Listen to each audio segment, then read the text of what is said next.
de la Subsecretaría de Educación Básica de la Secretaría de Educación Pública y es jefe del Departamento de Investigación Educativa en Oficinas Centrales de CONAFE. Bien, doctor, pues agradecerle su colaboración con nosotros. Esto yo le decía que es el comienzo de todo un proceso que la Dirección de Educación Normal va a desarrollar en formación de los maestros de las escuelas normales en la opción de tesis maestra. Así el micrófono al doctor para que comience con el taller. Ahorita les digo el nombre. Articulación entre las metodologías cuantitativa y cualitativa en la investigación educativa. Muchas gracias. Gracias, maestra Santa.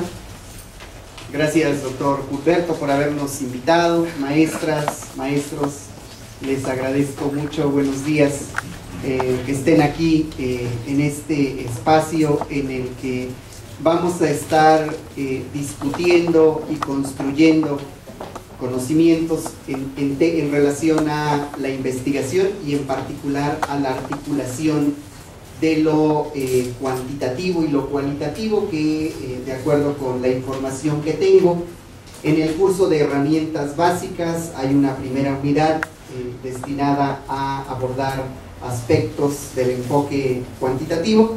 Posteriormente abordan lo cualitativo y al final, en la tercera unidad, hacen como un ejercicio ya de articulación. Ese va a ser como uno de los ejes sobre el que vamos a estar conversando. Yo voy a apelar mucho a la participación de ustedes, a que compartan sus experiencias, pero también sus inquietudes, sus preocupaciones, sus dudas.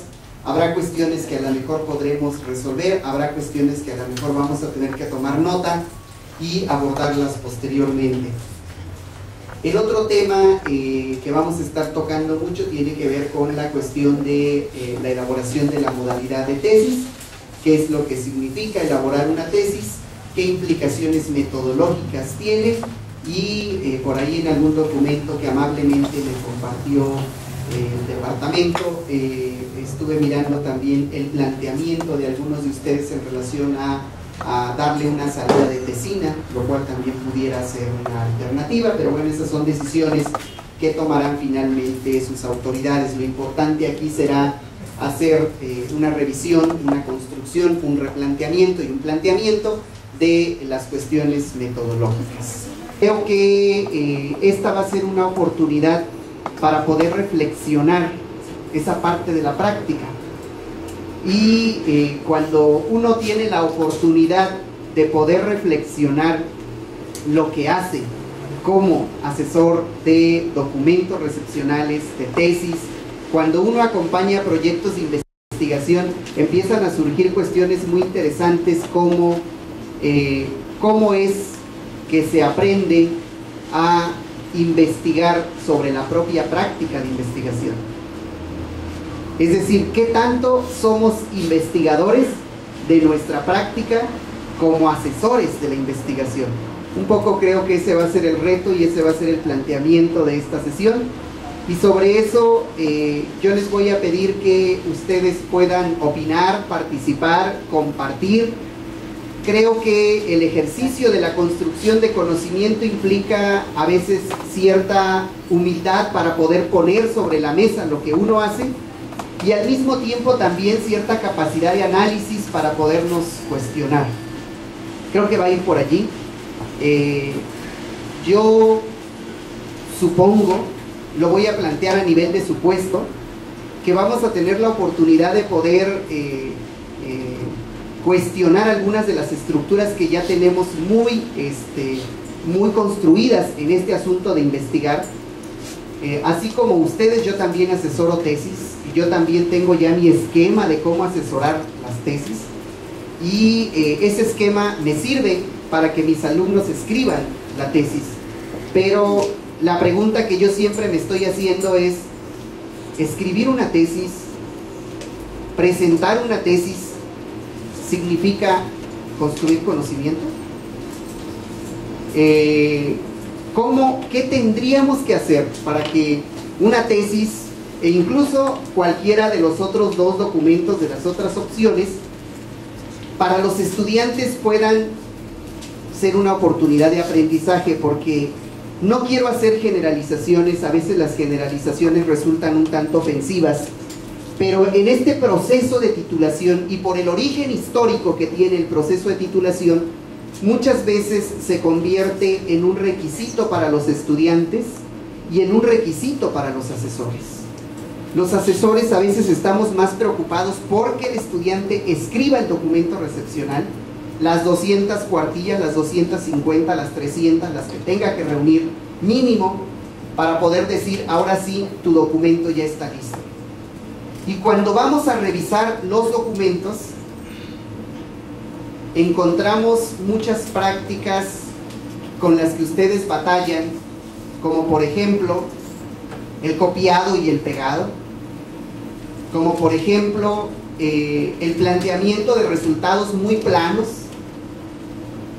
Y si nos regresamos de ese proceso y empezamos a plantearnos preguntas, luego, no sé si a ustedes les ha pasado, a mí me pasa que de pronto, cuando me doy cuenta, ya induje a mis estudiantes a que llevaran temas que yo quiero que lleven, y entonces resulta que tengo 3 estudiantes trabajando un mismo tema, en escuelas diferentes, por supuesto, porque eso sí tiene que ser diferente, pero los temas son muy similares.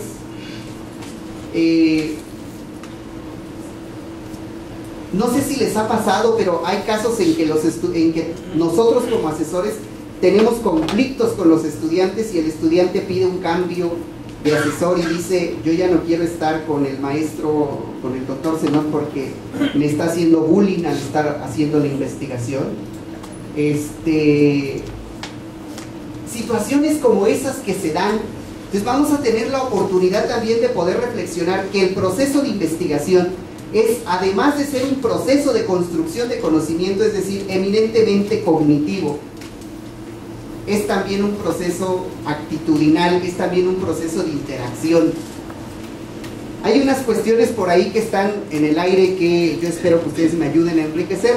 Voy a darle la palabra a la maestra Santa. Gracias por la interrupción. Bueno, para 3 informes en cuanto a la logística. Los baños para las damas queda en esta aula. Pueden ingresar por aquí, salir por el pasillo, hay una puerta ahí junto. Por la presentación que lamentablemente casi no se alcanza a mirar, yo voy a tratar de hacerme hasta acá lo más que pueda para ver si yo lo veo, pero el hecho de que yo lo vea no significa que ustedes lo tienen que ver, porque ese es el problema. Luego uno piensa que porque los otros no tienen, que porque uno no tiene hambre, los demás tampoco, ¿no? Entonces, vamos a revisar los objetivos que están planteados. Probablemente tengan alguna reestructuración o ustedes mismos observen que hay algún cambio, pero bueno, es importante tener la estructura de la sesión. En un primer momento estaríamos tratando de reconocer el contexto de la investigación y la titulación, es decir, la elaboración de la tesis como referente para construcción de conocimiento. Ese sería como el primer planteamiento. Yo traigo alguna lámina por allí, pero ustedes me van a ayudar a poner los puntos sobre las is en aquellas cuestiones que ya han estado trabajando de manera muy puntual, cuantitativa y cualitativa. Estos 2 paradigmas de la investigación que han estado dominando mucho el terreno hasta ahora, si bien es cierto, ya ha emergido un enfoque mixto que está muy en boga, todavía los paradigmas siguen pesando a nivel de lo concreto. ¿A qué me refiero a nivel de lo concreto? Que incluso al interior de un mismo enfoque hay una postura de antagonismo. Una docente de educación básica que está elaborando su tesis de maestría en la península de Yucatán,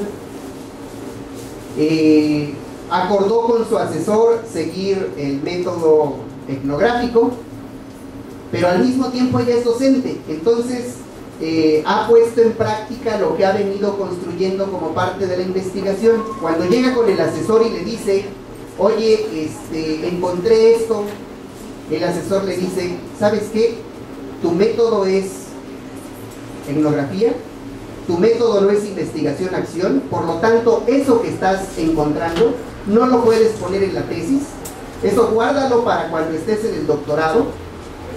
Y uno se pregunta cómo a veces los métodos se convierten en camisas de fuerza que sacrifican la construcción del conocimiento.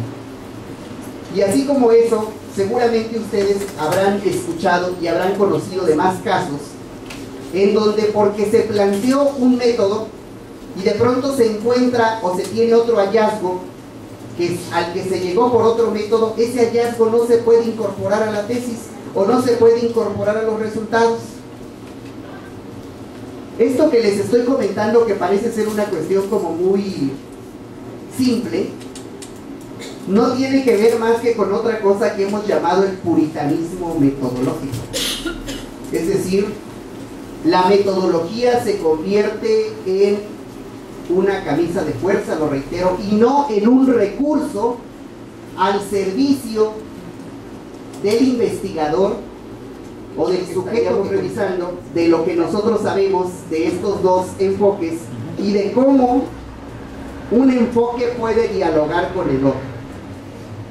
Un poco previendo este curso, traigo por ahí un ejercicio de una sesión que tuvimos precisamente en la Normal de Aseseca el viernes pasado, en donde, sin plantearnos todavía qué tipo de método, qué tipo de metodología íbamos a seguir, la propia realidad fue dando de los dos tipos. Esta es una cuestión que estaríamos un tanto como mirando y que vamos a poner sobre la mesa y vamos a discutir.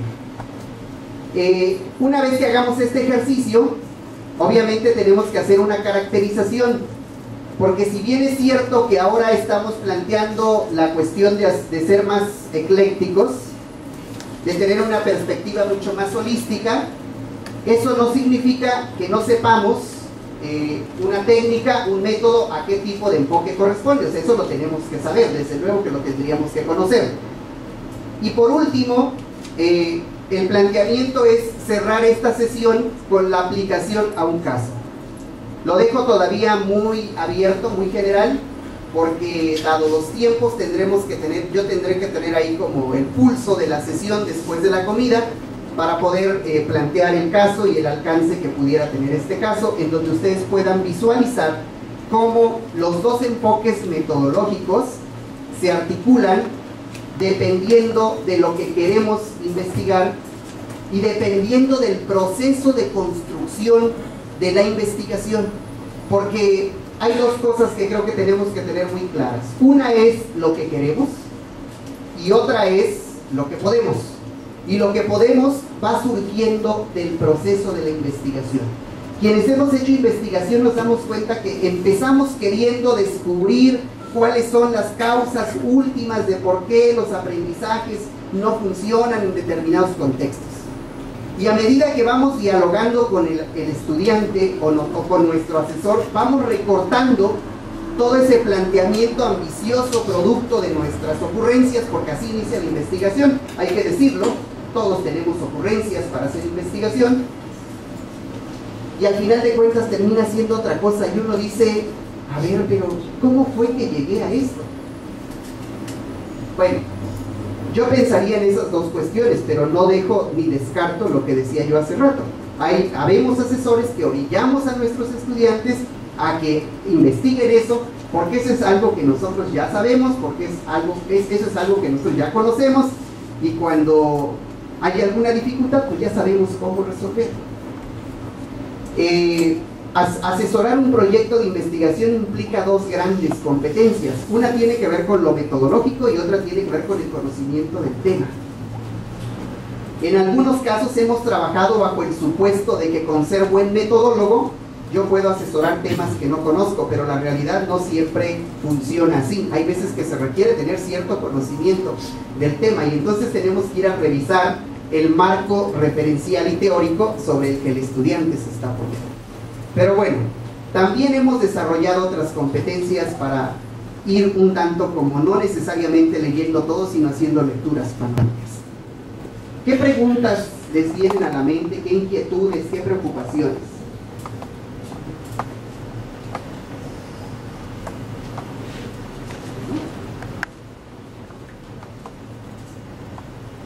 Adelante, maestro Gino. Bueno,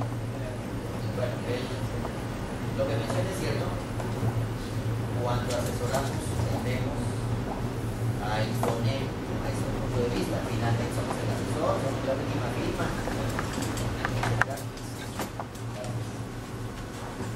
Sin embargo, lo que no comprendemos es que los muchachos están en su formación. Es decir, cuando me preguntan, maestro, es que este tema me gustaría revisar. Primer punto, muchos de los discursos que he escuchado es de que, ¿qué problemática detectar? Como si todos investigaran las problemáticas, pero se investigan fortalezas, se investigan habilidades, se investigan. Si tu grupo de niños tiene una habilidad, una fortaleza, una característica sobresaliente, adelante, no tiene por qué ser la problemática, la necesidad, no es eso, es tu interés. Bueno, otro, es tu interés. No es mi interés, así que tú lo vas a construir, porque también ellos están aprendiendo a diseñar documentos. Algún día van a estudiar una maestría, algún día van a estudiar un diplomado, y si desde mi postura como asesor defino su tema, mira, esto es lo que vas a hacer. Así, pues el muchacho agradece porque con su experiencia le abriste el mundo, le dijiste exactamente qué iba a delimitar, cuando les dio ser un proceso personal, delimitar exactamente qué hacer. Le comento a los niños, pues no, conmigo no, van a tener que sufrirle un poco porque yo les resuelvo ahorita y les doy el pez para que se lo coman y al rato no aprendieron a pescar y más adelante en la investigación lo van a necesitar bastante porque todos los procesos ya están relacionados con la investigación, si no, no mejoramos. Entonces mejor esperamos 15, 20 años a un nuevo modelo y entonces mejoramos algo. Así que el comprender este tipo de cuestiones metodológicas también se refiere a la actitud. Yo creo que para mí, desde ahí para, si tengo intenciones de investigar, pues voy a ser curioso, voy a indagar, voy a buscar y me voy a encontrar cosas que nunca pensé. Y voy a tener que articular, porque son parte de mi conocimiento. Si no me gusta, si me gusta aplicar el modelo, bueno, pues entonces seguimos las reglas, ¿no? Seguimos la norma y nadie me puede discutir porque aquí dice que se sigue este proceso en la computadora.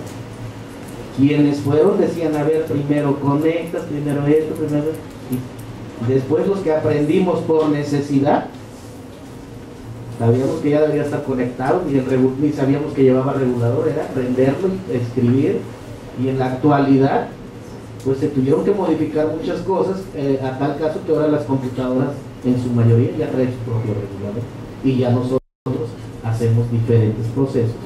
Ya el que aprendió con el MS2, pues eso ya pasó listo. Así ahorita también en la investigación, nosotros como formadores de docentes, ahora normales, e incluirlos a nivel, en el nivel superior, tenemos que tener también un modelo para poder hacer ese investigación. Muy interesante y creo que vamos a aprender mucho y que tenemos que aportar mucho. No venimos en ceros, tenemos, creo que precisamente varios de aquí tenemos esa experiencia, pero tenemos que nutrirla y pues tenemos que ir construyendo eso, lo que nos va a identificar en la investigación, no solamente con nuestros alumnos, sino también nosotros. Muchas gracias, maestro Jorge. Un sondeo muy rápido muestra que en el caso de aquellos estudiantes, aquellos asesorados a los que nosotros les imponemos, perdón por lo de imposición, el tema de investigación, difícilmente concluyen el trabajo, o si lo concluyen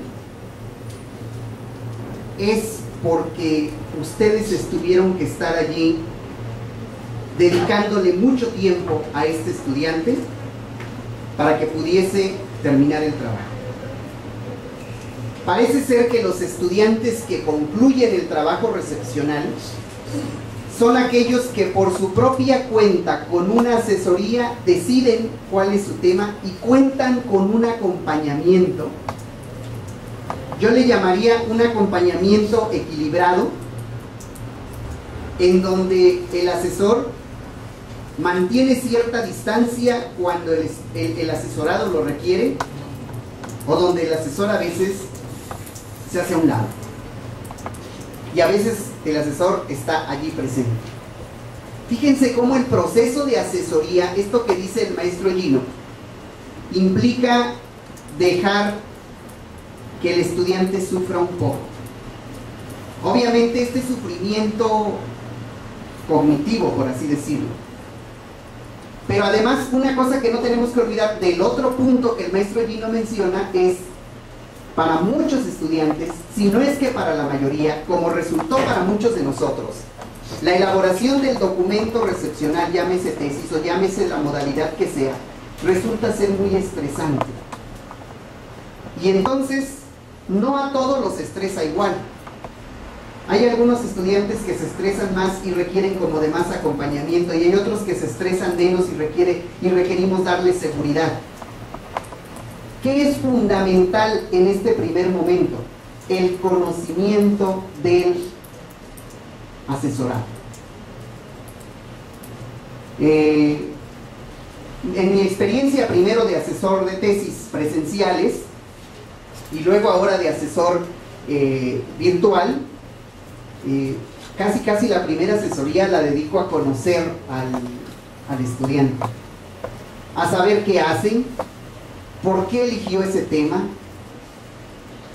por qué eligió ese horario de la asesoría, porque generalmente mis horarios de asesoría son de las 8 de la noche en adelante hasta las 12, y entonces ahora acabo de tener una asesoría a las 4:30 de la mañana porque la alumna no tenía otra hora. Entonces,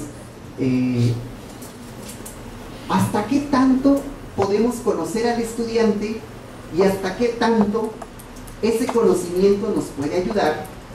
Obviamente manteniendo también distancias, porque por acá ya miro, tenemos que mantener distancias y tenemos que cuidar lo nuestro, y tenemos, así como en la terapia, no involucrarnos tanto en el problema del asesorado, porque al final de cuentas tampoco resolvemos los nuestros.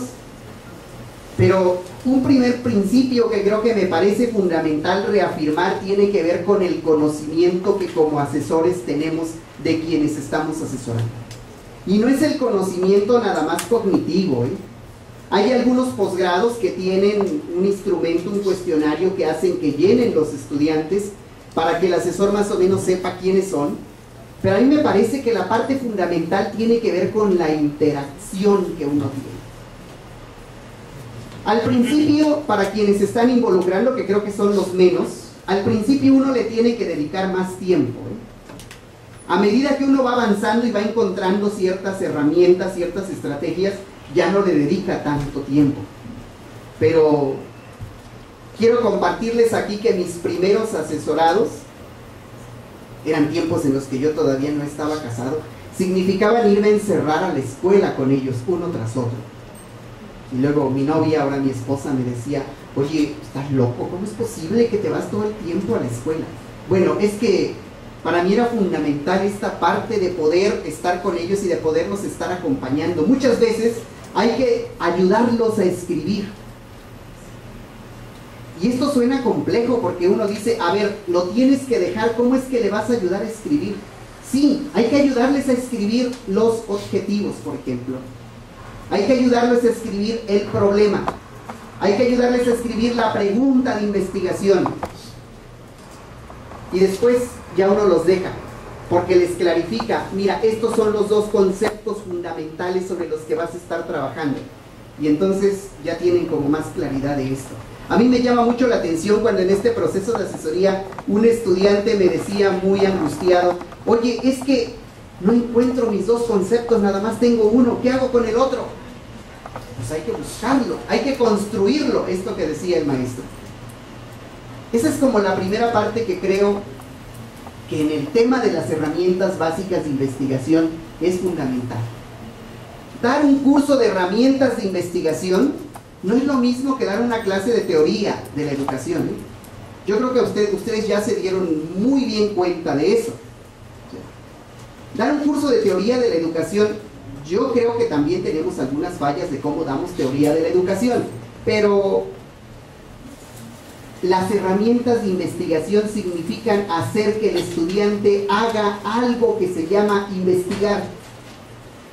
Parece ser que el curso de teoría lo podemos evaluar con un ensayo, pero el curso de herramientas no, porque hacer investigación es hacer ensayos.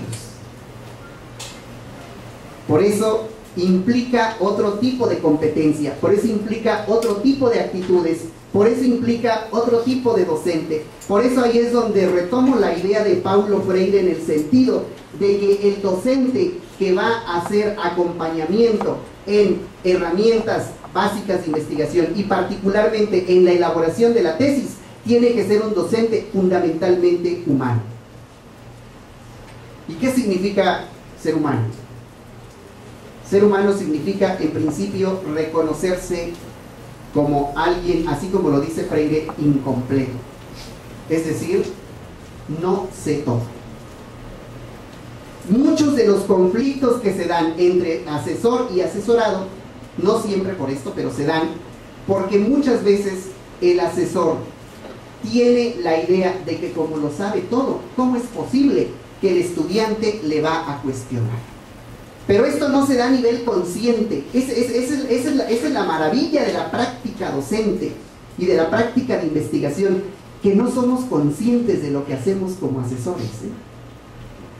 Tiene que pasar un proceso y tiene que venir una reflexión para que nos hagamos conscientes de que algo que estamos haciendo allí no lo estamos haciendo bien, de que estamos queriendo imponer, de que estamos teniendo miedo a que como asesores se den cuenta de que no sabemos de un tema. Pues no tenemos que saber de todo. Ese es el principio del que tendremos que partir.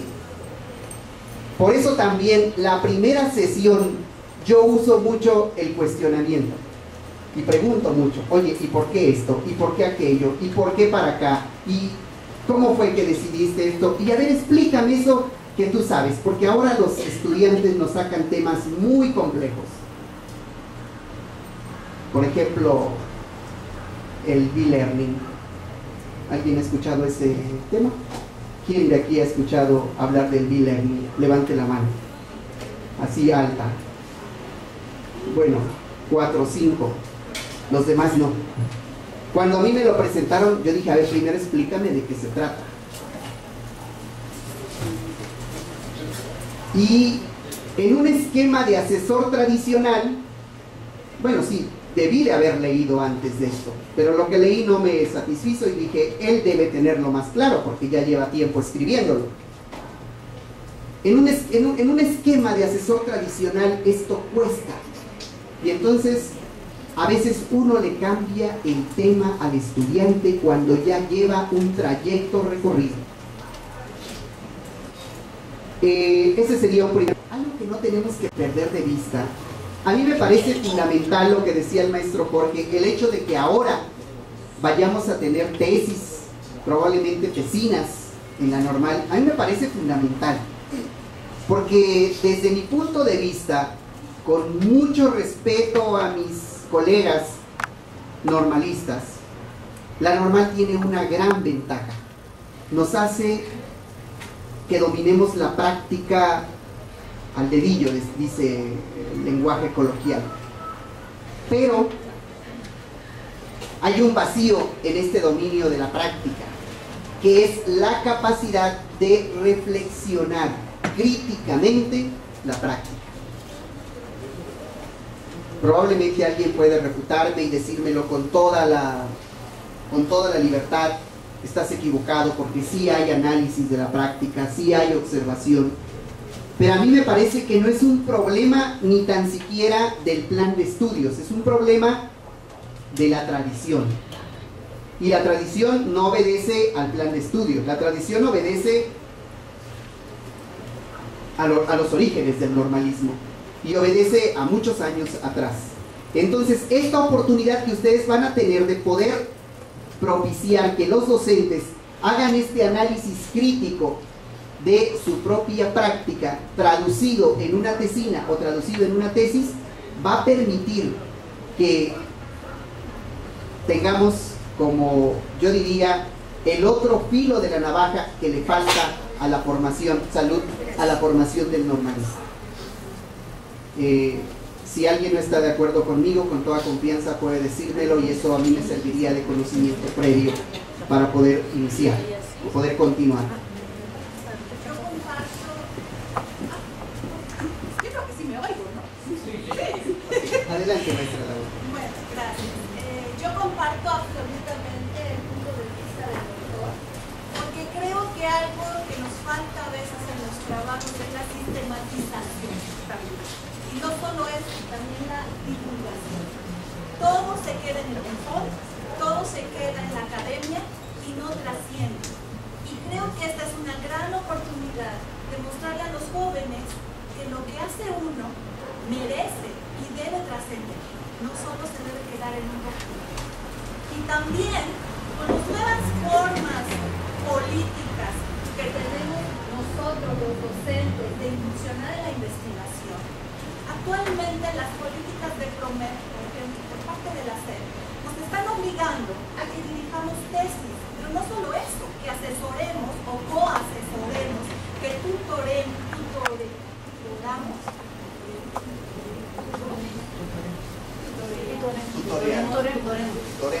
Yo tutoreo. Y que esta es una gran oportunidad, no solamente como una cuestión paralela a la documentación que uno debe de comprobar, sino también de publicar junto con tu alumno aquellos documentos que son realmente relevantes, que pueden contribuir al conocimiento. Creo que esta es una magnífica oportunidad de que el joven también desarrolle un pensamiento distinto al que hace con otros documentos. Aquí se requiere otro tipo de análisis. Pues yo lo aplaudo y estoy encantada de escucharlo y de saber que estamos en la misma. Como una nota al pie, en el marco del contexto de la sensibilidad que existe ahora hacia los normalistas, quiero decir que no es un problema nada más de los normalistas, es un problema de los economistas, es un problema de los agrónomos, es un problema de los contadores, es un problema de la gente que está en el área más práctica, mientras que los que nos ubicamos en las áreas teóricas estamos peor, porque no tenemos la práctica. Entonces, no con esto quiero decir que mal de muchos, consuelo de tontos, pero la realidad es esa. Nuestra formación está todavía muy parcializada.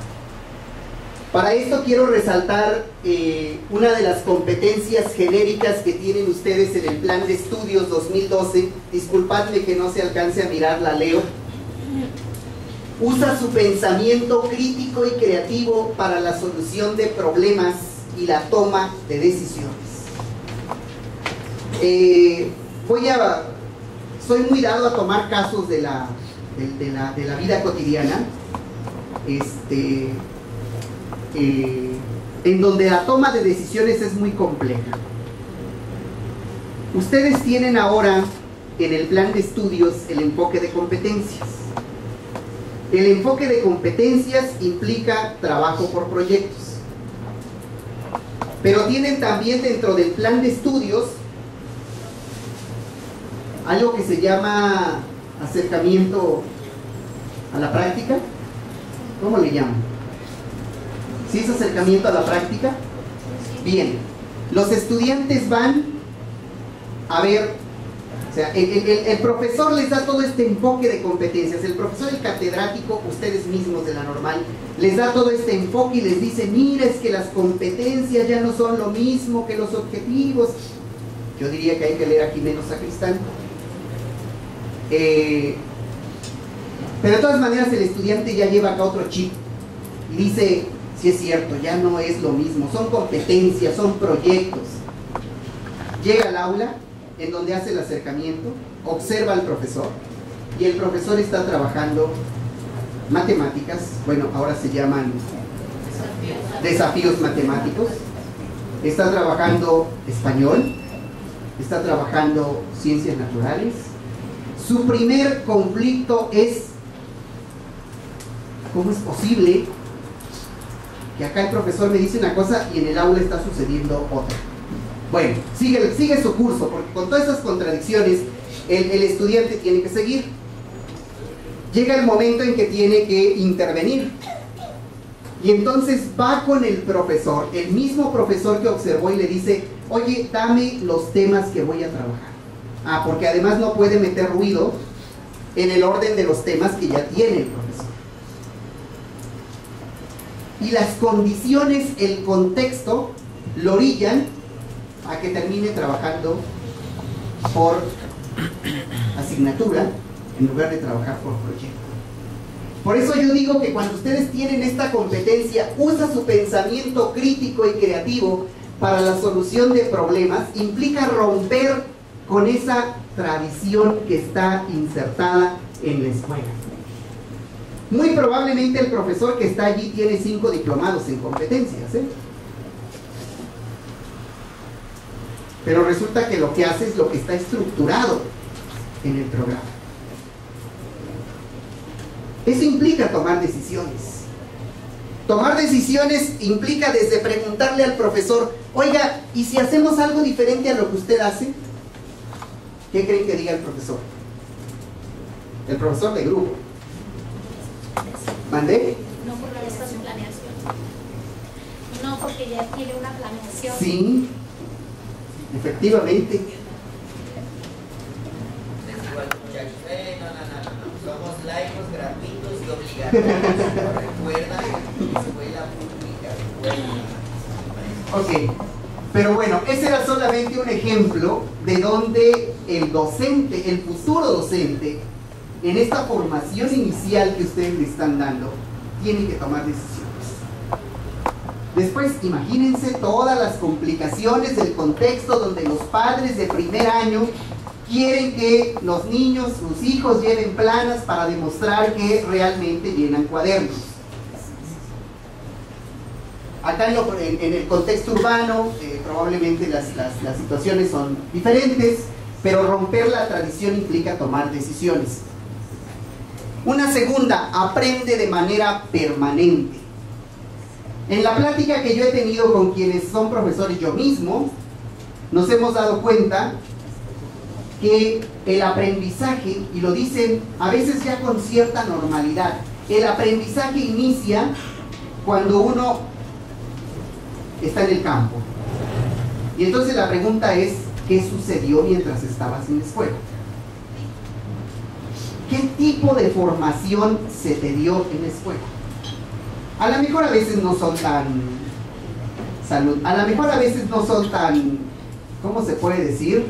Tan realistas con nosotros mismos y nos hacen sentir muy mal porque somos los responsables de su formación.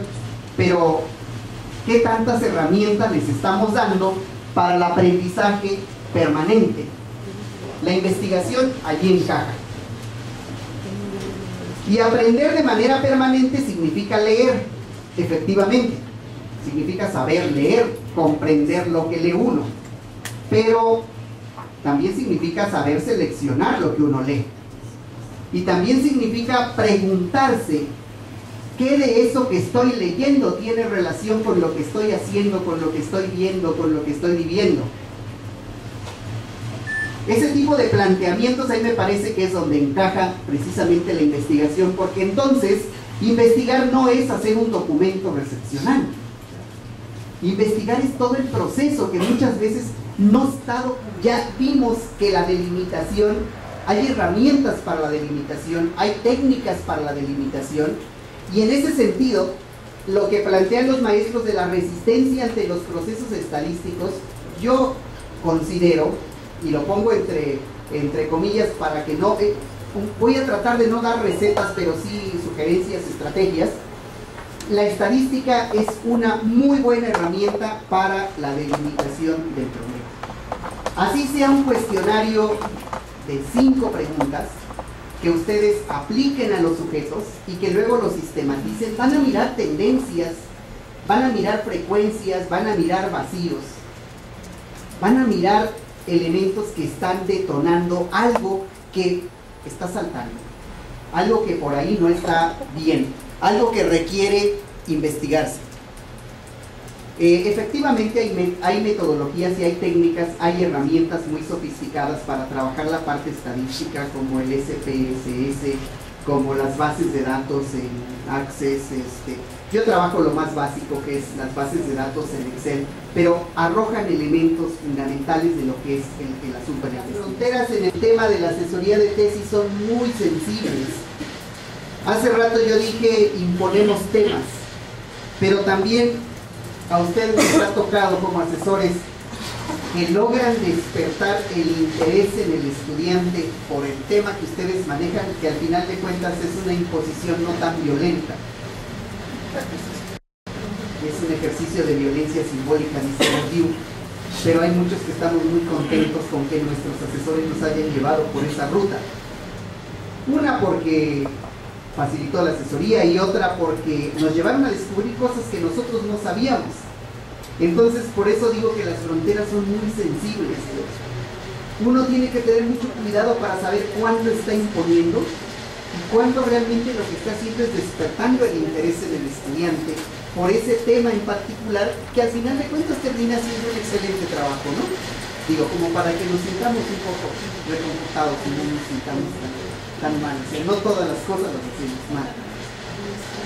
Ese es a Humberto Eco, pero no el de cómo hacer una tesis, sino el de El nombre de la rosa. ¿Sí? ¿Quién lo ha leído? Es muy interesante el diálogo, pero no solo el diálogo, sino lo que sucede entre el maestro, el fraile experto, y Axo, el discípulo, ¿no? ¿Mande? Sí, es una cuestión ahí de... Utiliza mucho la semiótica, bueno, él es semiólogo, pero la parte de cómo le va mostrando, cómo va descubriendo, planteándose preguntas, dialogando hasta que finalmente llega a lo que quiere llegar, que es a investigar ahí una serie de crímenes que están sucediendo en un monasterio. A mí se me hace que ese es como el mejor ejemplo de lo que uno puede hacer como asesor. Lamentablemente ahora estoy abusando mucho del micrófono y estoy diciendo más cosas de las que debo decir, pero que en la práctica de la asesoría hay veces que conviene más mostrar cómo se hacen las cosas que decirlas cómo se deben hacer. Por eso el siguiente ejercicio después de esto va a ser que ustedes van a plantear un tema, un problema, van a plantear su pregunta y ahí vamos a mirar cómo el tema de la investigación lo que implica es precisamente la acción, pero implica fundamentalmente una cuestión de gusto. Yo pienso que ese es el primer punto que tendrían ustedes que revisar aquí. ¿Les gusta la investigación? ¿Les gusta la asesoría? Porque si no les gusta, entonces yo creo que tenemos que buscar alguna forma, ya sea de que nos guste, o ya sea de que seamos honestos y digamos, ¿sabes qué? Mejor director, subdirector, lo que seas, pon a otra persona aquí, a mí dame chance de hacer otras cosas mientras voy descubriendo qué. Ese es el primer principio, ¿eh? El primer principio es que esto nos tiene que gustar. Y en la medida en que nos guste, vamos a poder hacer que a nosotros. Y a lo mejor va a haber estudiantes que no les va a gustar. El tema es cómo van a ir haciendo la investigación, aún a veces en contra de los asesores. Tendrán que saber a quién van a enamorar y a quién no. ¿A qué me refiero con esto? Tengo un supuesto, y a ver si ustedes lo comparten. No todos los estudiantes tienen lo que decía acá el maestro Mariano, competencias para hacer una tesis. A lo mejor hay un alumno que quiere hacer una tesis y ustedes dicen, pues no tiene competencias, le faltan algunas competencias, le conviene más una, díganme la otra modalidad, un portafolio, porque para eso sí es muy ordenado, sí va recuperando todos sus trabajos, los tiene ahí perfectamente acomodados, además le pone notas y demás. Fíjense bien, hay que saber distinguir qué competencias tienen los estudiantes y para qué modalidad pueden hacer un trabajo mejor. Ahora, se encuentra con un estudiante que no tiene las competencias, pero él quiere hacer una tesis. Ustedes tienen que ser honestos con él y honestos con ustedes mismos y decirle, mira, ya vimos, te falta esto, te falta aquello, probablemente vas a batallar, yo voy a batallar más contigo, a mí me va a costar más. ¿Quieres entrarle? Cuando le están preguntando eso es porque ustedes también quieren entrarle a eso.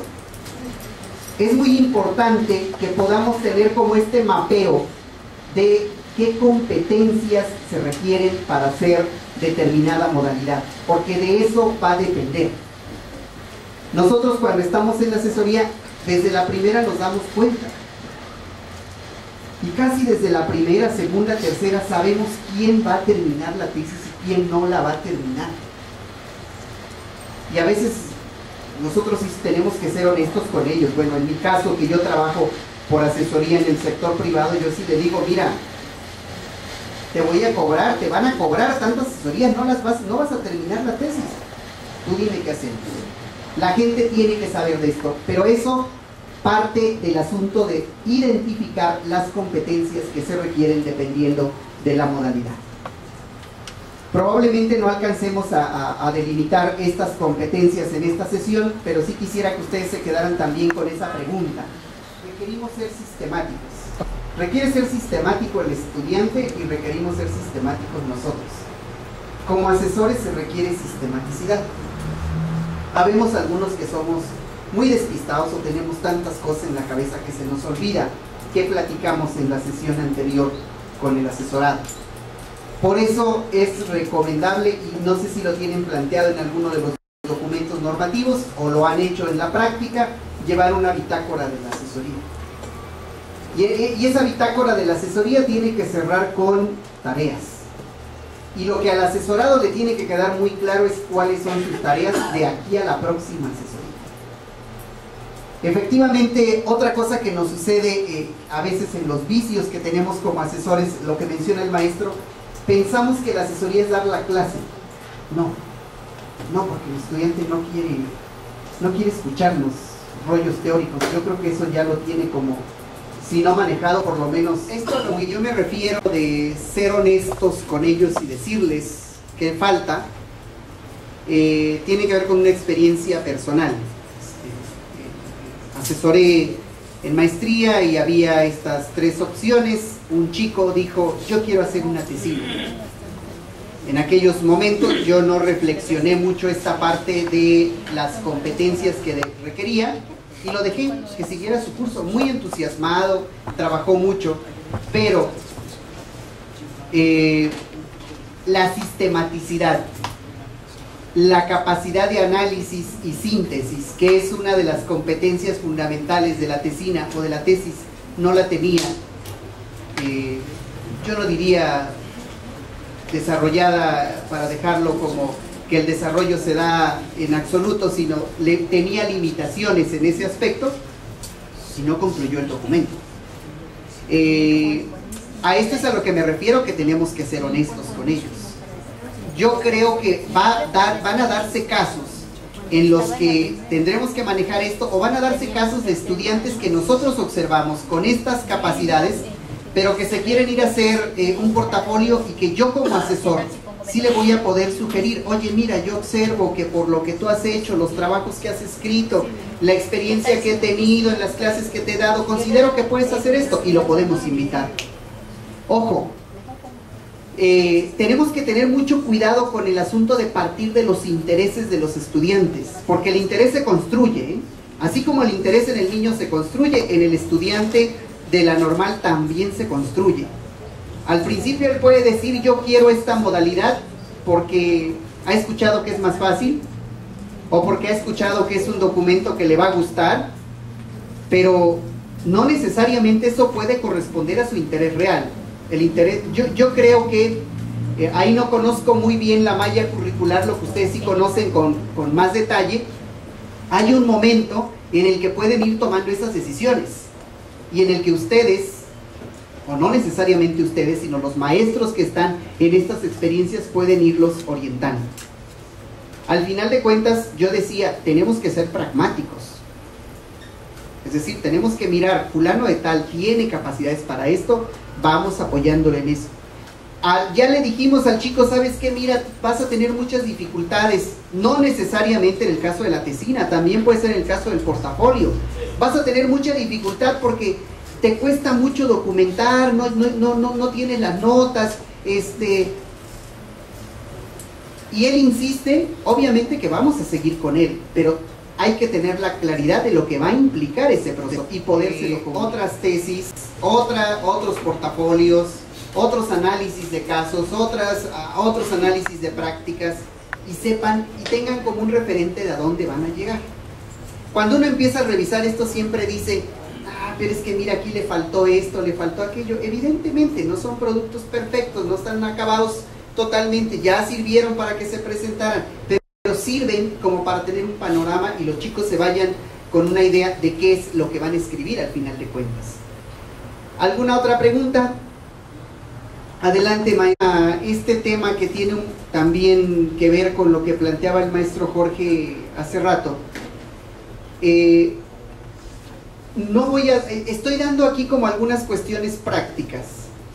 No voy a definir la parte operacional que establece la dirección.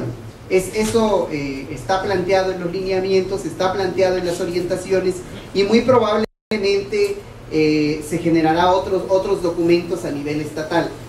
Lo que yo sí creo es que si logramos reconstruir, para pensar que no todo se construye por primera vez, herramientas para asesorar la investigación, vamos a tener la posibilidad de poder manejar este contexto e incluso de poder hacer sugerencias al interior del comité de titulación, que ahí me parece que ahí es donde puede haber como algunas cuestiones que tendrían que ajustarse en términos de tiempos, en términos de metodologías, en términos de enfoques, en términos operativos, para poderse resolver.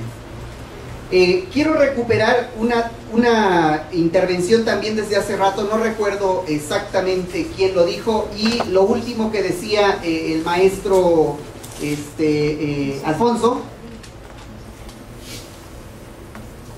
A mí me parece que el esfuerzo que tenemos que hacer, no nada más en educación normal, sino en toda la educación superior, e incluyéndose desde el bachillerato y desde la básica, es que la investigación no sea un asunto solo para la elaboración del documento recepcional, que la investigación sea una herramienta permanente de la formación. Es decir, si ustedes, seguramente ustedes no nada más van a ser asesores, ni son asesores, ni han sido asesores, han dado otros cursos más. ¿Por qué no en esos cursos incorporamos a la investigación como una herramienta didáctica? Ese tema lo traía desde la mañana, pero no lo quería tocar hasta ahorita como para ir cerrando esta primera parte.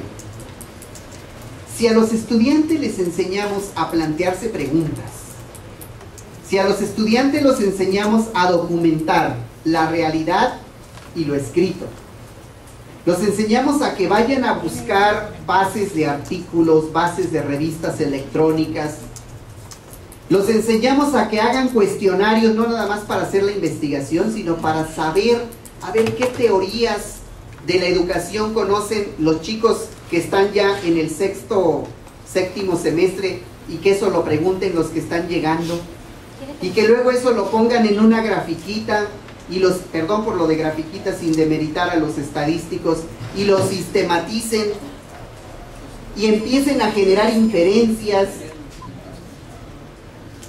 ¿Perdón? No digo que después bien el comentario. Sí, por eso lo dije, pero lamento haberlo dicho. ¿Por qué no eso se convierte en algo cotidiano? donde la ciencia es la ciencia social, que es la que nosotros estamos haciendo.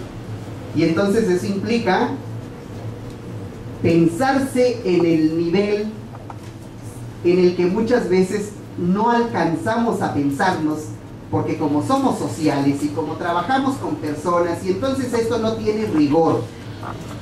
A veces decimos eso, ¿no? O a veces nos han dicho eso. Para que tu tesis tenga rigor tienes que ponerle una estadística allí y hacer un análisis de covarianza y demás. Y resulta que la ciencia no solo es eso. Esas son como 3 competencias, 2 genéricas y una profesional, que yo quiero poner sobre la mesa en el punto de estar trabajando con la investigación y el estar elaborando el asunto de la tesis. Perdón por haber obviado la que plantea el maestro Gino, que es específica del curso de herramientas de investigación, que tiene que ver con la construcción.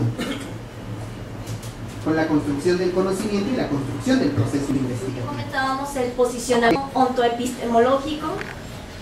Tiene un gran grado de dificultad debido a que existen diversos paradigmas desde los cuales se puede efectuar este posicionamiento, y entonces es donde tanto el asesor como el estudiante deben sentarse a reflexionar desde qué mirada van a efectuar el locus de intelección para poder analizar la problemática educativa, desde un inicio cómo efectuar la problematización para poder construir esta tesis, y aunado a ello construir también lo que es el marco metodológico, lo que conlleva el protocolo de la investigación de esta tesis, y en ese sentido llevar, como les mencionaba, un posicionamiento ontoepistemológico que te guíe en la construcción de cada uno de los capítulos de la tesis.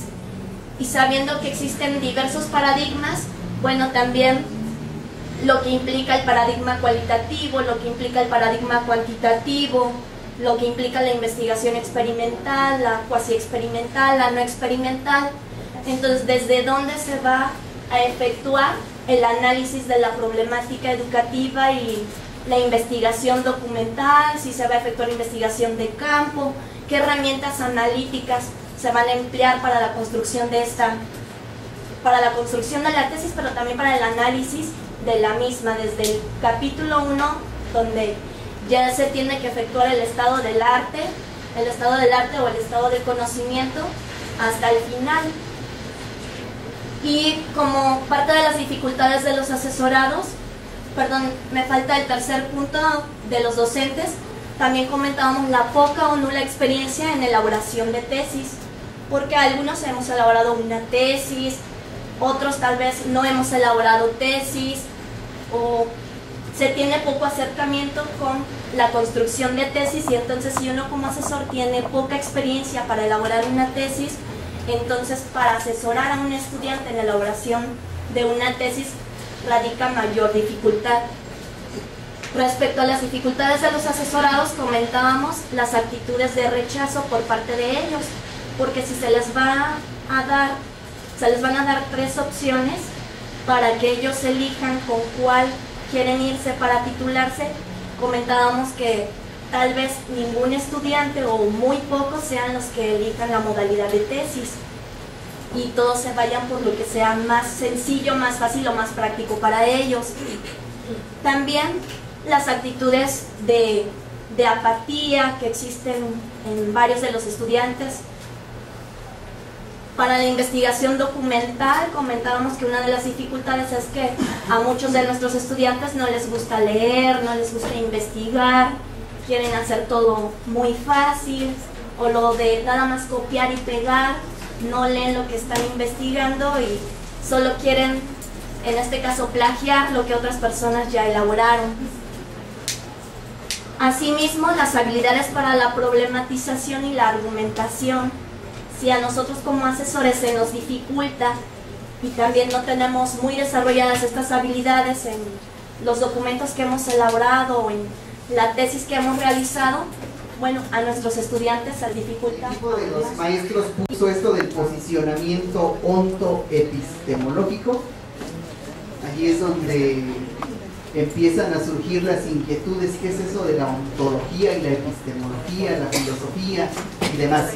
Bueno, perdón, maestra, aterrizado al terreno de la investigación, lo ontoepistemológico se refiere a la relación entre la realidad y el planteamiento conceptual, de principio.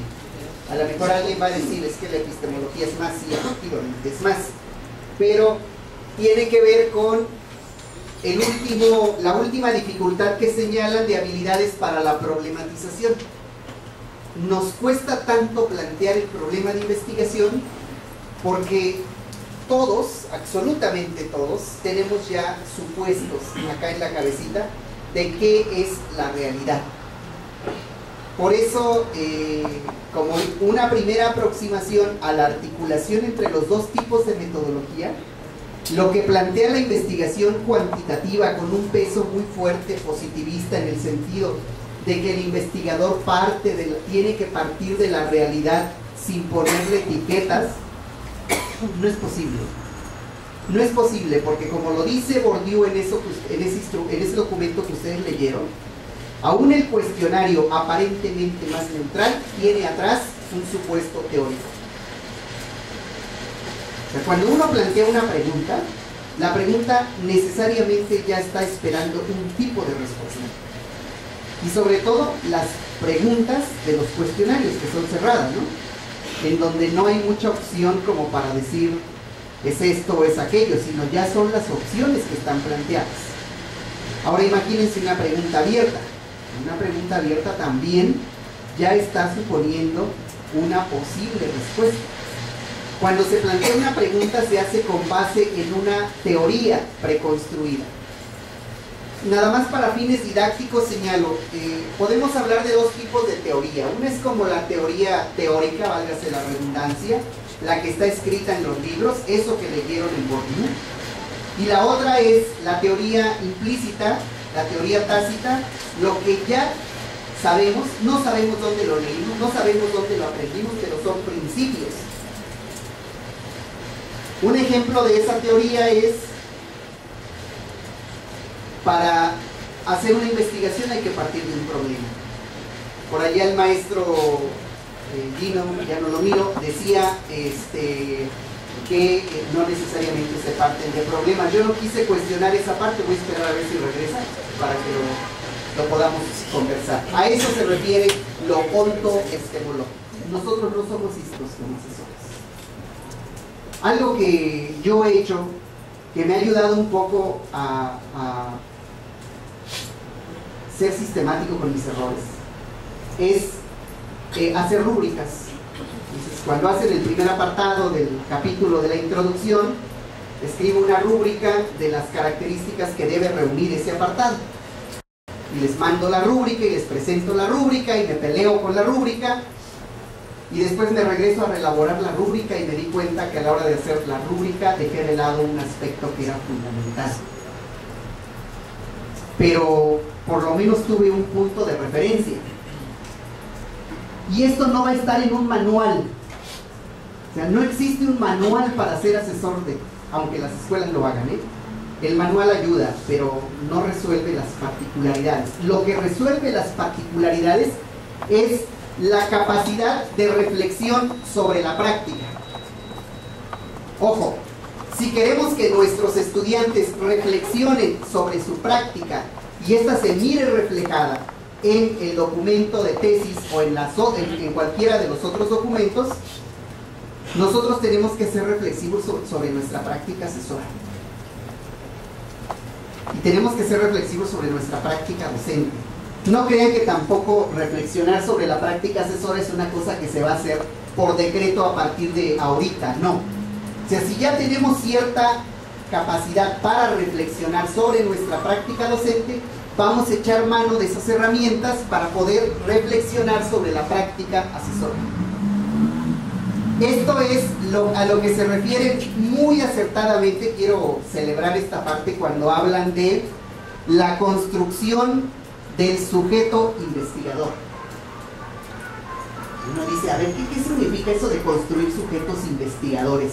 los que hemos estado metidos en rollos sociales, cuando hablamos de construcción del sujeto, uno piensa que es el sujeto colectivo. Sí, efectivamente es el sujeto colectivo. Eso es lo que queremos aquí en educación normal, construir sujeto colectivo. Pero el sujeto colectivo se construye cuando empieza a reflexionar en colectividad. ¿Qué quiere decir esto de reflexionar en colectividad? Quiere decir que lo que yo estoy diciendo en este momento está teniendo cierto impacto, llámese positivo, negativo, el tipo que sea, en ustedes. ¿Qué quiere decir esto? Que cuando ustedes se paran frente a un grupo para poder orientarlo en el asunto de la asesoría, están construyendo ese sujeto colectivo y están siendo parte de ese sujeto colectivo. Y una característica es que ese sujeto es reflexivo porque tiene la capacidad de sistematizar. Yo sistematizo a través de mis rúbricas. Después me regreso y me doy cuenta que de la rúbrica 5 puntos los tengo que cambiar y 3 nada más se quedaron. Porque resulta que los otros 5 estaban muy confusos.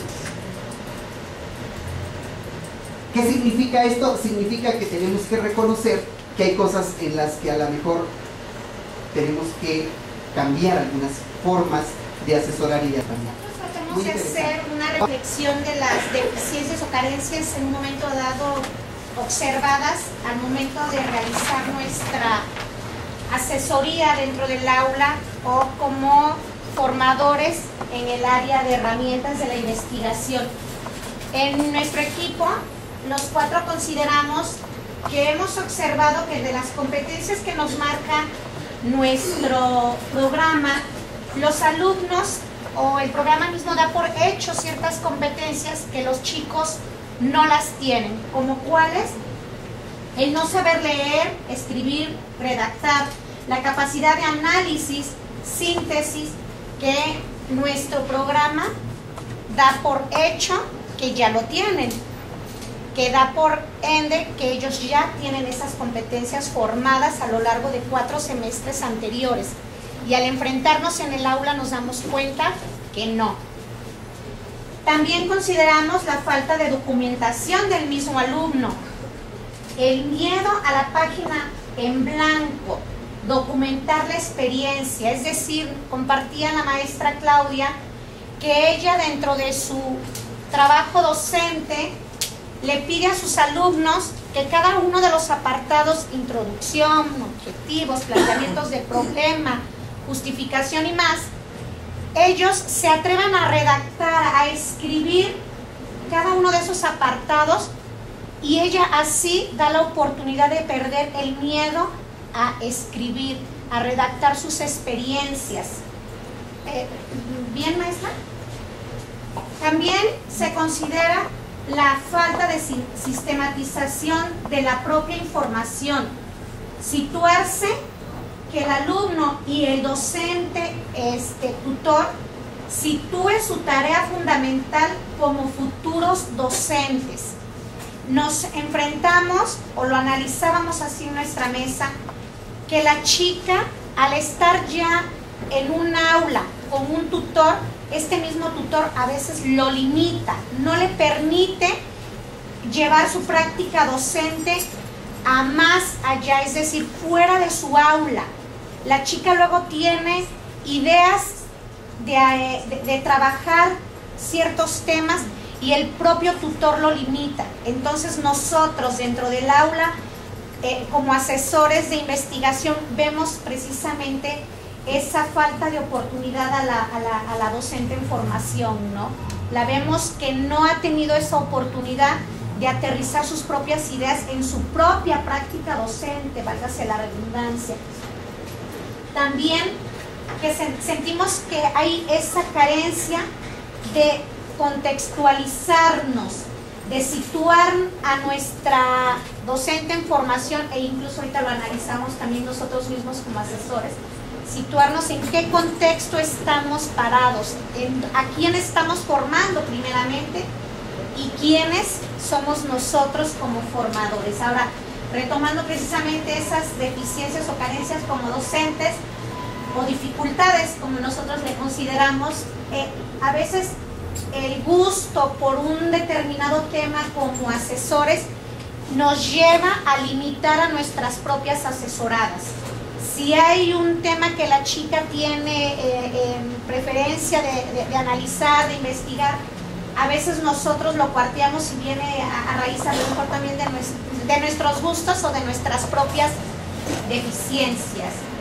La falta de documentación por parte de nosotros como docentes, se encajona al alumno en ciertos temas durante el anterior, no se parte de experiencias del propio alumno. A veces queremos documentarlo tanto que olvidamos las experiencias que ellos ya tienen. No se les brinda confianza al escribir, no se les conoce como personas, haciendo énfasis en la reflexión que al momento se les decía que para poder asesorar necesitamos saber de metodología y necesitamos saber del tema. Hay veces que necesitamos sí haber leído varios libros, pero hay ocasiones en las que necesitamos tener como ciertas herramientas para cuestionar sobre el tema, sobre el contenido.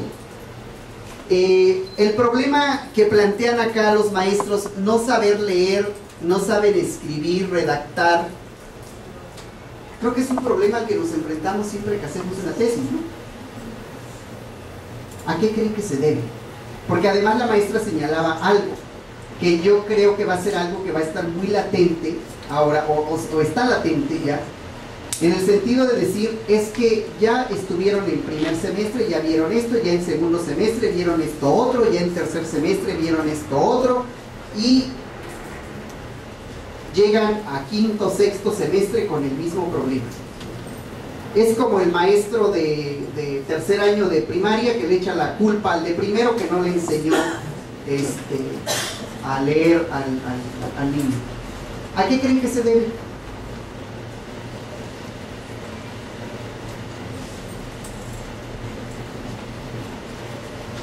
Adelante, maestra. Pues básicamente es una práctica, ellos están haciendo ejercicio constante de escribir no de manera pensando en los niños, pues en una situación escolar, sino puede ser vivencias en su casa, durante la tarde, lo que hacen regularmente, lo que ocurre en la comunidad. Sí. Sí. La otra parte más precisa, bueno, tiene que ver con situaciones ya de la escuela, que serían más enriquecedoras. Sí. Efectivamente. También decían por allí en otra mesa, alguien estaba haciendo una tesis sobre lectura, un trabajo sobre lectura, pero resulta que al chico, al estudiante que estaba haciendo el trabajo no le gustaba leer y entonces abandonó el tema. ¿A qué se debe que no sabemos leer? Fíjense, hay una explicación muy sencilla y muy básica de algo que sucede cuando estamos en primer año de primaria, si no es que en el preescolar. A lo mejor alguien de aquí de ustedes aprendió a leer en el preescolar. La forma como se enseña la lectura y la escritura del español rompe con algo que acá tienen también, el contexto. Hay una teoría y hay un enfoque además del uso funcional de la lengua, pero en la práctica ese enfoque no se ha aterrizado. Ya lo cambiamos y no lo aterrizamos. Pasamos ahora a prácticas sociales del lenguaje y seguimos igual que antes de que tuviésemos el enfoque funcional. ¿Por qué? Porque enseñamos a leer y a escribir rompiendo con la forma como los niños aprenden a hablar. Cuando el niño dice leche, no está diciendo leche. ¿Qué está diciendo? O no está diciendo solo leche. ¿Qué está diciendo? Fíjense, una cosa totalmente distinta. Alguien por allá dijo, tengo hambre. Entonces, ¿por qué al niño lo hacemos a que escriba leche? Cuando dice mamá, tampoco, o dice ama, tampoco está queriendo decir mamá. Está queriendo decir mírame. está queriendo decir necesito algo, está diciendo te quiero. Fíjense cómo las lógicas de la práctica funcional rompen con la forma como lo estamos enseñando. Ahora, ¿por qué? Ustedes dirán, ¿por qué te regresaste hasta eso? ¿Qué tiene que ver eso con investigación? Pues porque la investigación también está descontextualizada. ¿En qué sentido está descontextualizado?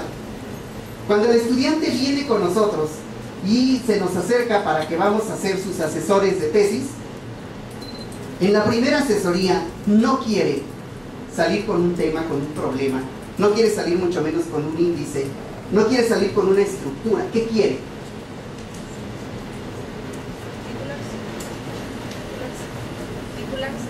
A lo mejor en ese momento quiere titularse, pero eso es como lo general. En ese momento específico, ¿qué quiere?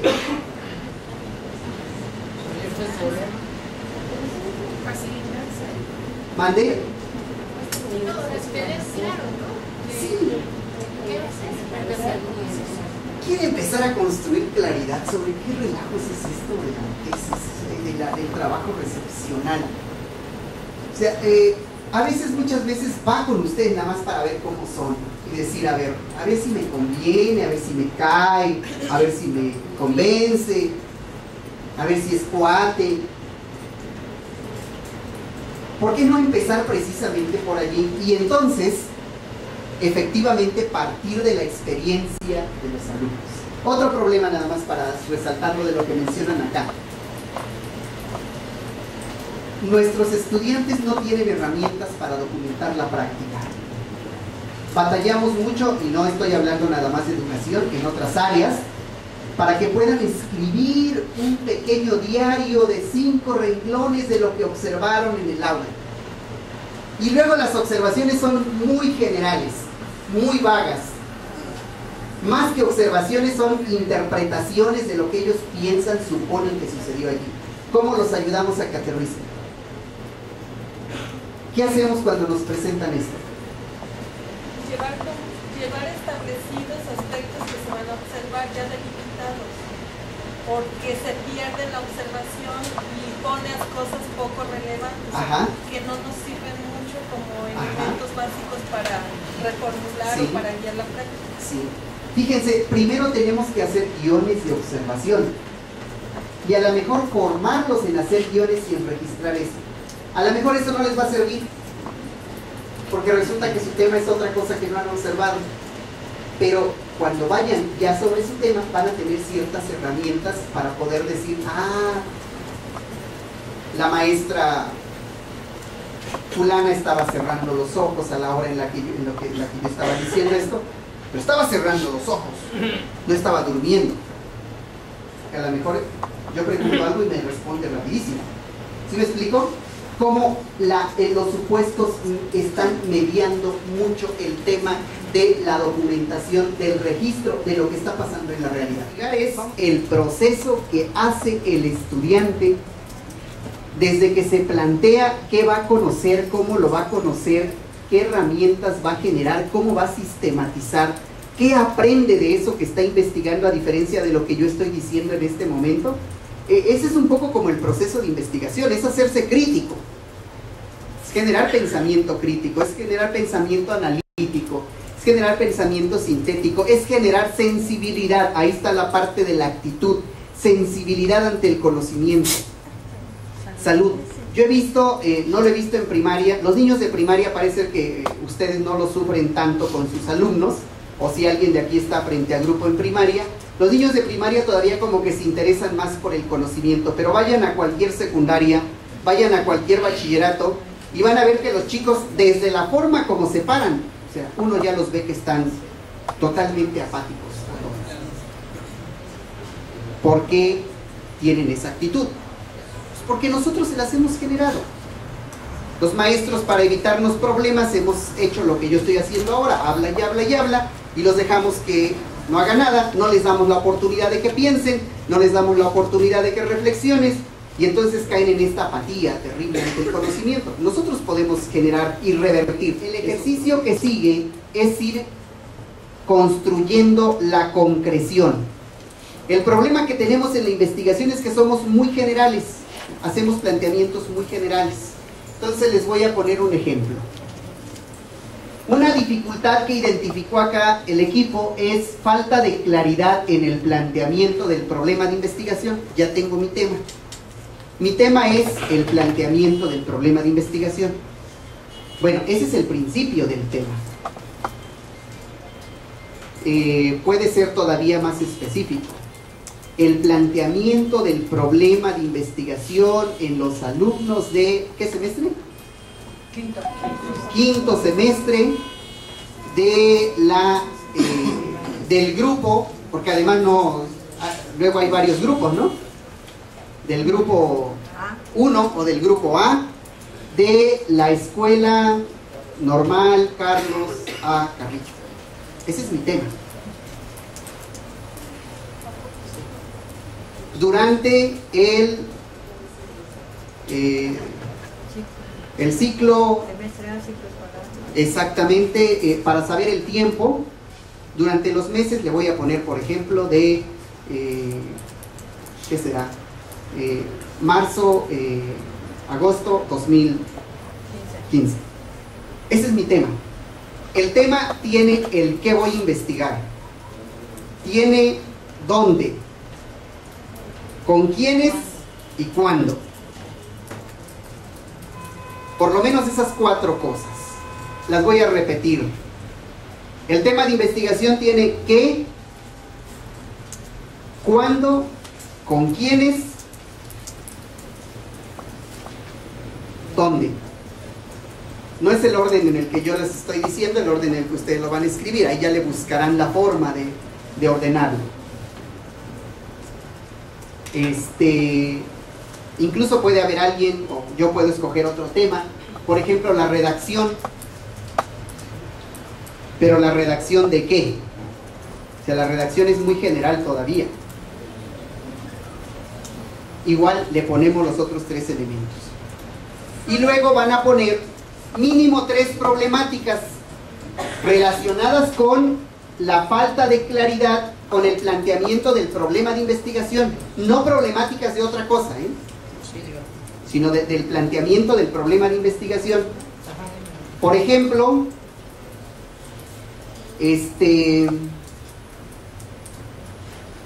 una problemática que se presenta cuando plantean el problema de investigación es la dificultad para ser concretos. Pero esa es muy general todavía. La problemática más específica puede ser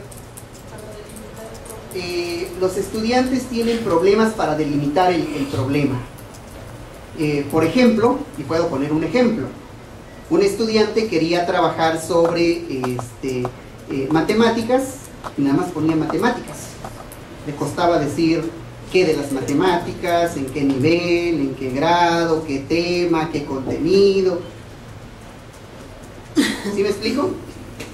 Traten de ser lo más concretos, porque ese va a ser un punto que les voy a cuestionar, qué tan concretos son en el planteamiento del tema y en el planteamiento de las problemáticas.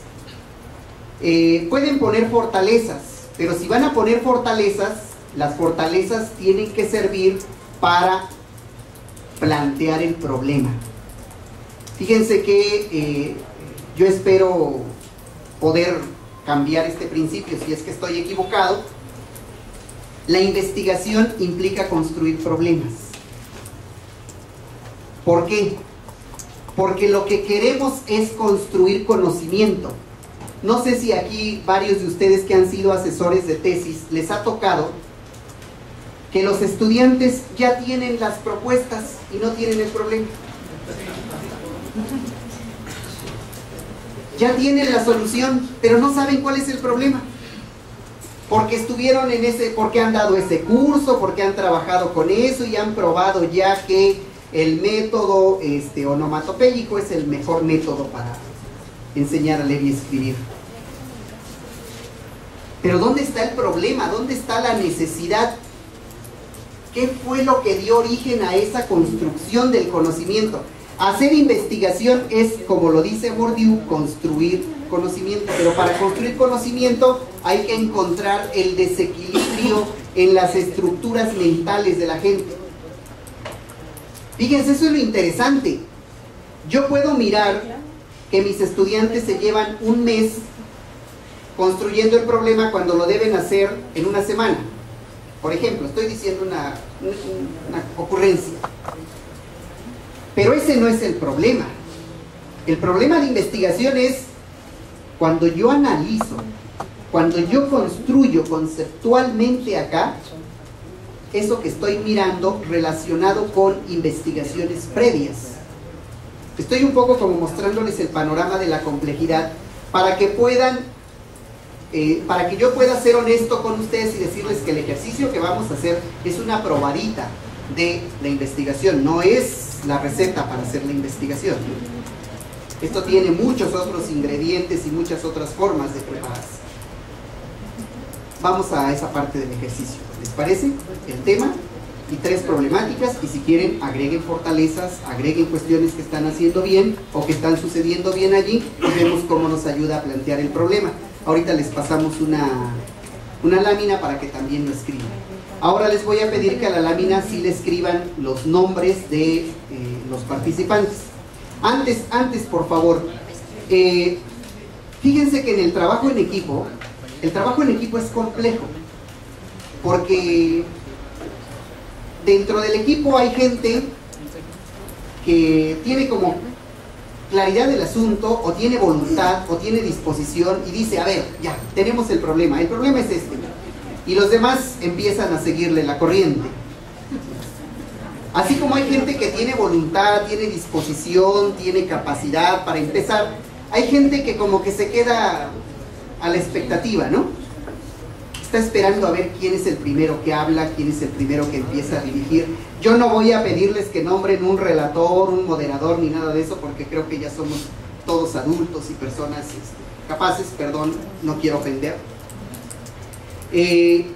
Yo les pediría que, como el ejercicio aquí implica un asunto de construcción, puedan participar todos, pero al mismo tiempo también puedan automoderarse, porque planteando el tema y planteando las problemáticas nos podemos llevar lo que resta de la tarde y no terminar, porque no nos ponemos de acuerdo en el ánimo de ser democráticos y demás, y eso aquí en el asunto de la investigación implica también ser pragmáticos.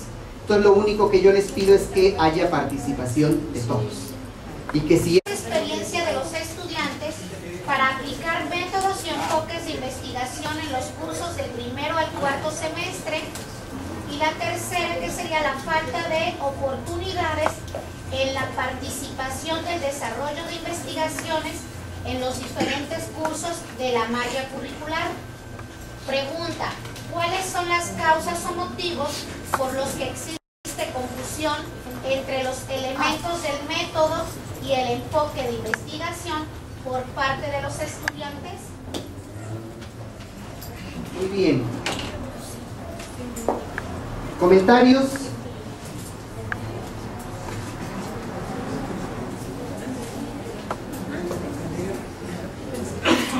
¿Comentarios?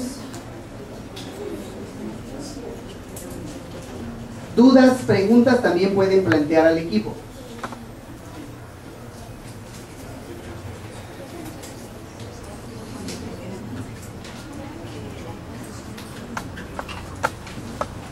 Bueno, a ver, discúlpenme que no pueda ser tan apapachador. Generalmente ya en la parte de los cierres trato de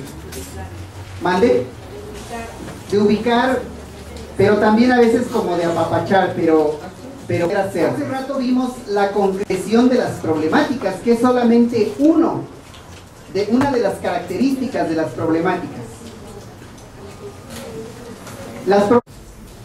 Desde afuera, o tiene que ser desde adentro, desde el trabajo con los estudiantes. Fíjense que algo que pasó ahorita, perdón por no haber pasado esta mesa, en las mesas que estuve pasando, como que estuve tratando de ayudarles a buscar causas afuera del problema.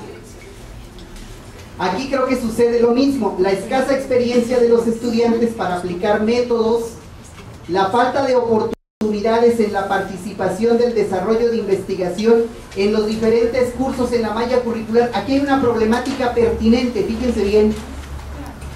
¿Por qué es pertinente? De alguna manera, me da cuenta que es un daño colateral del tema como tal.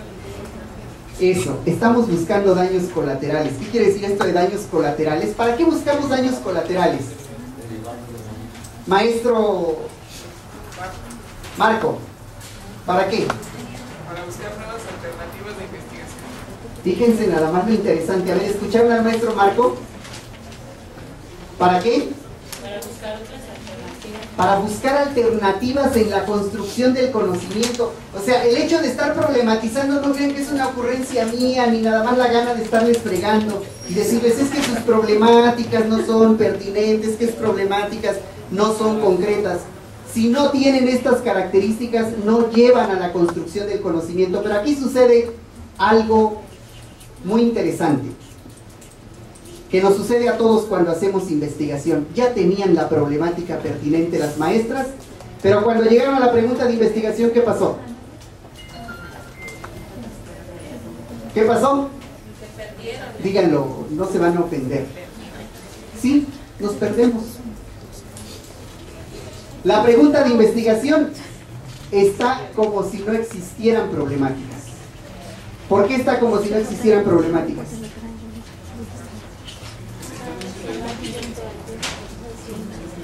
Más que nada está como que concluyendo el por qué no se domina el enfoque y No dice cuáles son las causas o motivos por los que existen confusión entre los elementos del método y el enfoque de investigación. ¿Mandé? Sí, sigue preguntando cuáles son las causas, pero ya en la tercera problemática tenían una causa identificada. La falta de oportunidades en la participación del desarrollo de investigaciones en los diferentes cursos de la malla curricular. ¿Qué quiere decir? No hay oportunidades para investigar en cursos previos a los que están destinados específicamente a la investigación. Estoy diciendo una barbaridad. La problemática fue dificultades en la expresión escrita de los alumnos normalistas utilizando capacidades de análisis y síntesis en la redacción de textos científicos, reflejándose en descripciones y transcripciones.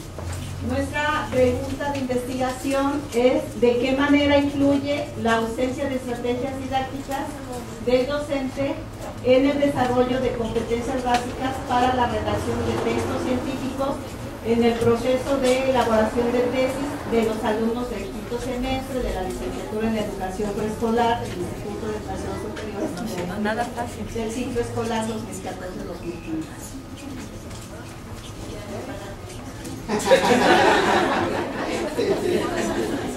Ay, Dios. Total, si le hacemos caso, es otro asunto. Ok.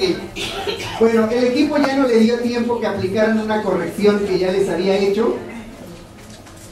Pero a mí me da la impresión que están muy seguros que así está bien planteado, ¿no es así? Fíjense que en la investigación uno también tiene que construir certezas. Ustedes pensarán que yo los hago que escriban nada más para que escriban. No.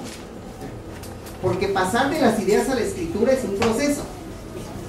Pero ya una vez que pasaron la escritura, entonces yo ya puedo pasar al siguiente paso. Válgase la redundancia. Aquí les falta un concepto. Perdón. ¿De qué manera influye la ausencia de estrategias didácticas del docente? Ahí están los dos conceptos, ¿ya los identificaron? Uno es estrategias didácticas del docente y la otra es competencias básicas para la redacción. Muy bien, no sé si alcanzaron a hacer la corrección. Pero regrésense a las problemáticas. Miren las problemáticas. Entre las problemáticas y el planteamiento hay un salto mortal.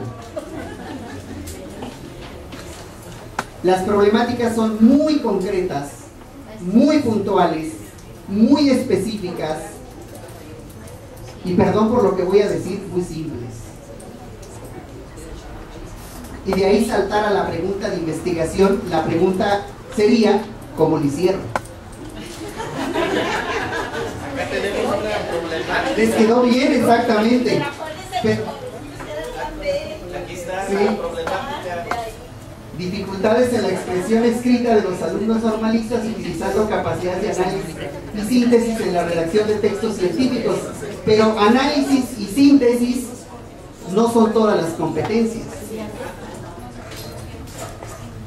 Ustedes dirán que gana de molestar de este cuate, pero fíjense que en la investigación todo tiene que ir bien articulado. Ahora, lo que hicieron fue un poco saltarse pasos. En la investigación siempre va a suceder así. Nos saltamos pasos y nos tenemos que regresar. Yo les decía hace rato, hay que escribir 100 cuartillas para que queden 20. Es decir, hay que regresarse en el proceso. Un poco también lo que pasa acá en este equipo, o sea, hay que regresarnos otra vez. Muchas gracias. ¿Algo que quiera decir el equipo? Para cuestionar. Claro, para que el alumno... Para preguntar. ¿Será que cualquier pregunta sirve? No. ¿Qué tipo de preguntas son las que más sirven? Las preguntas abiertas. ¿Perdón? Las preguntas abiertas. Tienen que ser preguntas abiertas. Esa es una. ¿De qué otro tipo tienen que ser? ¿Qué está haciendo? Delimitadas. Preguntas de reflexión. Preguntas atinentes. Sí.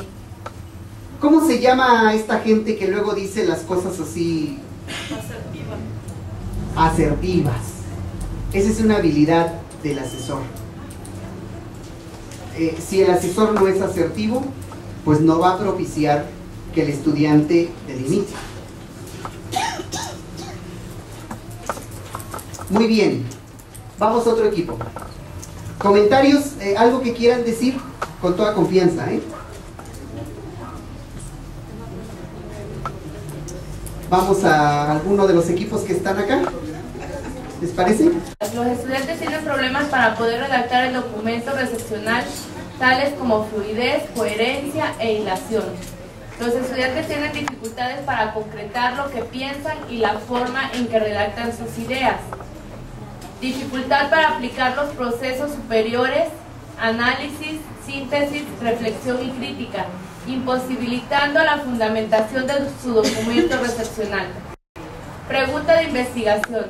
¿Cuáles son las dificultades que enfrentan los alumnos para concretar lo que piensan y la forma en que redactan sus ideas, porque no tienen desarrollados los procesos superiores como el análisis, síntesis, reflexión y crítica? Muy bien. ¿Qué observan en esta pregunta?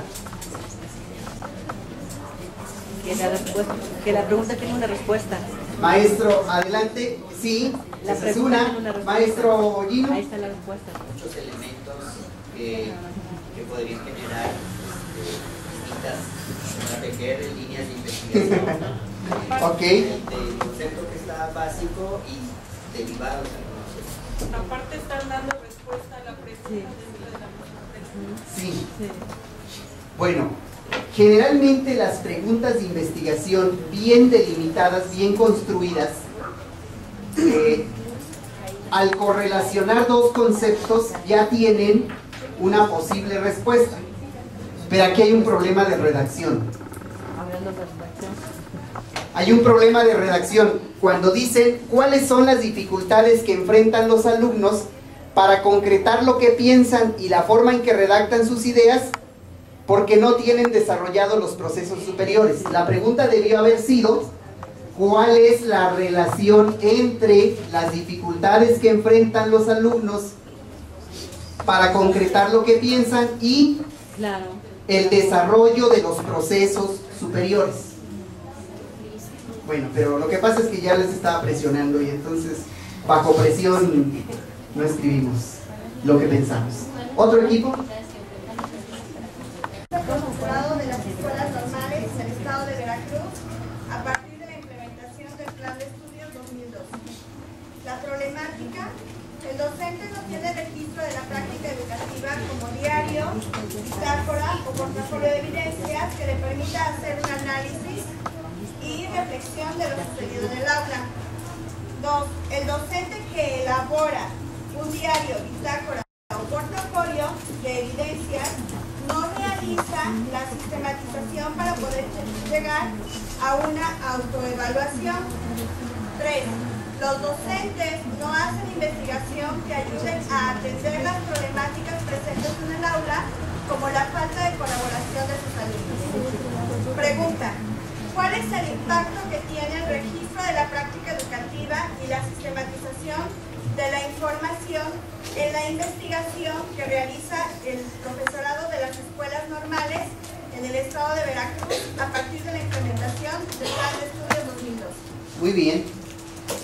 ¿Comentarios?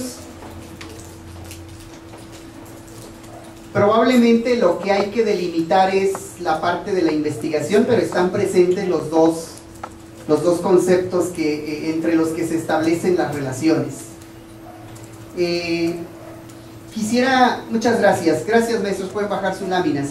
Quisiera plantear una pregunta. ¿Esto de la relación entre los dos conceptos está siendo muy nuevo? ¿No? ¿Ya lo conocían? ¿Dónde lo conocían o cómo lo aplicaban?